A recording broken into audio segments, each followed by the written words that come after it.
Qu'est-ce qui t'empêche d'avancer? Je vais te dire une chose, ce n'est pas l'argent, ce n'est pas ton entourage, ce n'est pas ta situation. Ce qui t'empêche d'avancer, c'est toi et ta gestion du temps. On a tous 24 heures par jour, 86 400 secondes, ni plus ni moins. Que tu sois riche ou pauvre, jeune ou vieux, tout le monde a la même chose, le temps. Mais la vraie question c'est, qu'est-ce que tu fais de ces 24 heures? Aujourd'hui, je vais te montrer comment utiliser chaque seconde pour changer ta vie.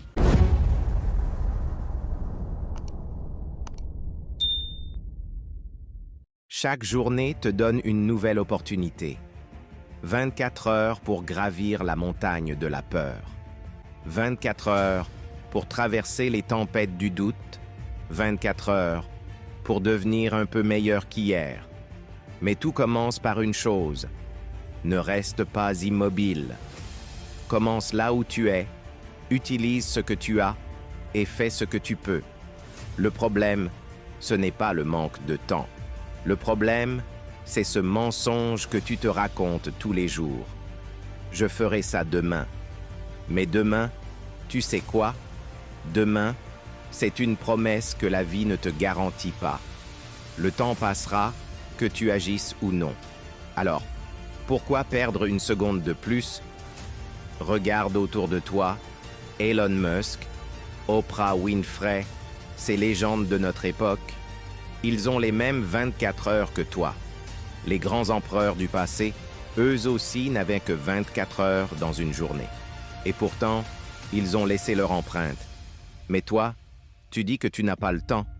Ce n'est pas le temps qui est le problème. C'est ton choix de l'utiliser ou de le gaspiller. Imagine une mère célibataire qui jongle entre plusieurs emplois pour nourrir sa famille. Elle a les mêmes 24 heures. Et toi, qu'est-ce qui t'empêche d'agir? Ce n'est pas une question de ressources, c'est une question de volonté. Alors, fais ce que tu dois faire. Fais-le maintenant. Parce que la majorité des regrets qu'on a dans la vie ne concernent pas ce qu'on a fait, mais ce qu'on aurait pu faire. Tu veux une vérité brutale? L'argent, ça va et ça vient. Les opportunités perdues, elles reviendront peut-être. Mais le temps que tu perds aujourd'hui, tu ne le récupéreras jamais. Pas une seule seconde. Alors arrête de croire que tu as tout le temps devant toi. Ce n'est pas le cas. Chaque jour, une nouvelle montagne t'attend. Si tu atteins le sommet, trouve-en une autre encore plus haute.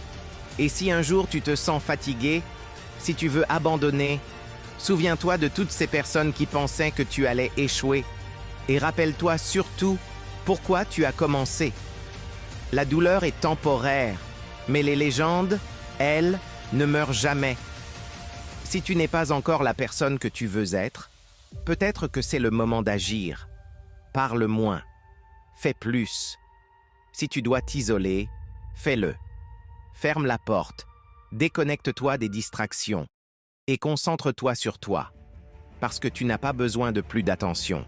Tu as besoin de devenir meilleur. Le temps peut être ton plus grand allié ou ton pire ennemi. Tout dépend de ce que tu en fais. Mais surtout, ne pleure pas sur le temps que tu as déjà perdu. Parce que pleurer ce temps, c'est encore du temps perdu. Ce qui compte, c'est maintenant. Ce que tu fais aujourd'hui, à cette seconde. Fais en sorte que chaque minute compte. Vis chaque journée comme si c'était la dernière. Parce qu'un jour, ça le sera. Ne marche pas. Cours. Cours comme si la vie des gens que tu aimes dépendait de toi. Parce que c'est le cas. Cours comme si la mort était derrière toi, comptant les secondes. Parce que c'est le cas. Cours comme si le monde avait besoin de toi. Parce que c'est vrai. Mais en même temps, sois patient. Ne te précipite pas inutilement. Fais de ces 24 heures un chef-d'œuvre, mais reste concentré. Alors maintenant, je te pose une seule question. Qu'est-ce que tu vas faire de ces 24 heures? Parce que ce que tu fais aujourd'hui détermine la personne que tu seras demain. N'attends pas, ne procrastine pas, et surtout, ne gaspille pas ce que tu ne peux pas récupérer. Ton temps est précieux. Fais en sorte qu'il compte.